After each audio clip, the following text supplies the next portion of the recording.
बार की बात है।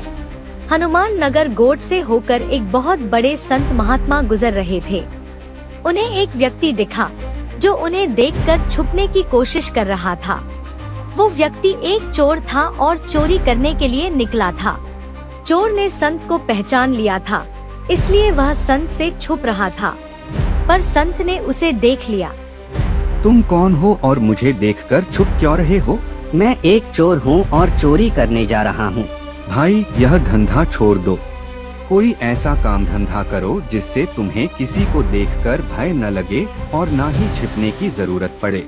संत महाराज, मेरे पिताजी एक चोर थे। मुझे सिर्फ यही काम आता है और दूसरा कोई काम नहीं आता। मैं तो पढ़ा लिखा भी नहीं हूँ और न ही मेरे पास इतना धन है कि व्यापार कर सकूं। यदि मैं चोरी नहीं करूँगा तो फिर अपने परिवार का पालन पोषण कैसे करूँगा? संत महाराज। चोरी की बात सुनकर संत महात्मा कुछ क्षणों के लिए मौन हो जाते हैं, फिर बोलते हैं।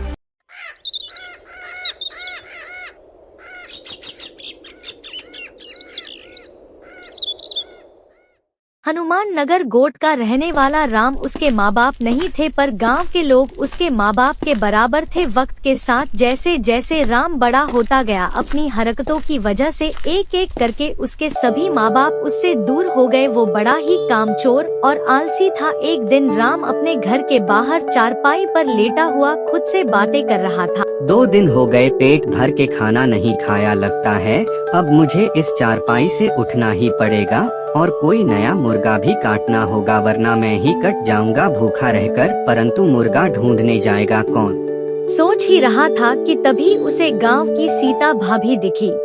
राम राम सीता भाभी, इतनी धूप में इस बकरी को गोद में उठाए कहाँ चली जा रही हो?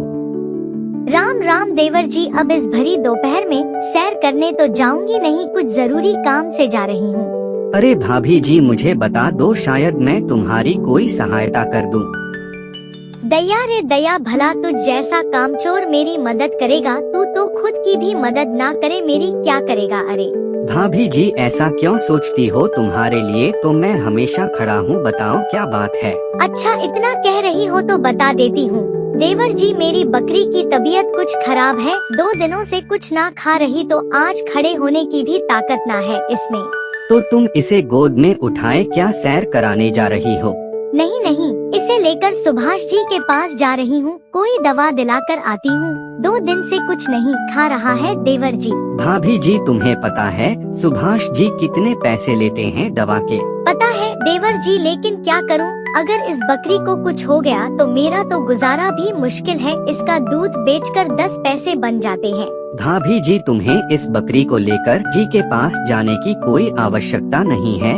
इसकी बीमारी का इलाज तो मेरे पास ही मिल जाएगा। मैंने कुछ समय सुभाष जी के साथ काम जो किया है। हाँ, क्या सच में तुम्हें मेरी बकरी की बीमारी का इलाज पता है? अरे हाँ भाभी जी, बिल्कुल पता है।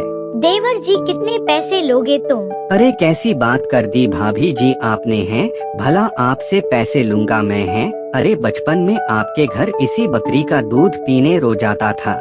मैं हाँ, जीते रहो, भला करे तुम्हारा। जल्दी से मुझे बकरी की बीमारी की दवा दे दो। भाभी जी, तुम अपनी बकरी को ना मेरे पास ही छोड़ जाओ, है मैं इसकी पूरी देखभाल करूँगा। अच्छा, और शाम को आकर अपनी बकरी को ले जाना। सीता भाभी जी खुशी खुशी अपनी बकरी को राम के हाथों में सौंप कर अपने घर चली जाती। भाई बकरी, तू सही समय पर मिली मुझे। अब तुझे बाजार में बेचकर कुछ दिनों के भोजन पाने का इंतजाम हो जाएगा। राम बकरी को अच्छे दाम में बेचकर खाने पीने का सामान और 2 लीटर बकरी का दूध खरीदकर अपने घर वापस आ जाता है और आराम से खा पी कर सो जाता है। शाम को सीता भाभी अपनी बकरी लेने राम के घर आती है। देवर जी कहाँ हो?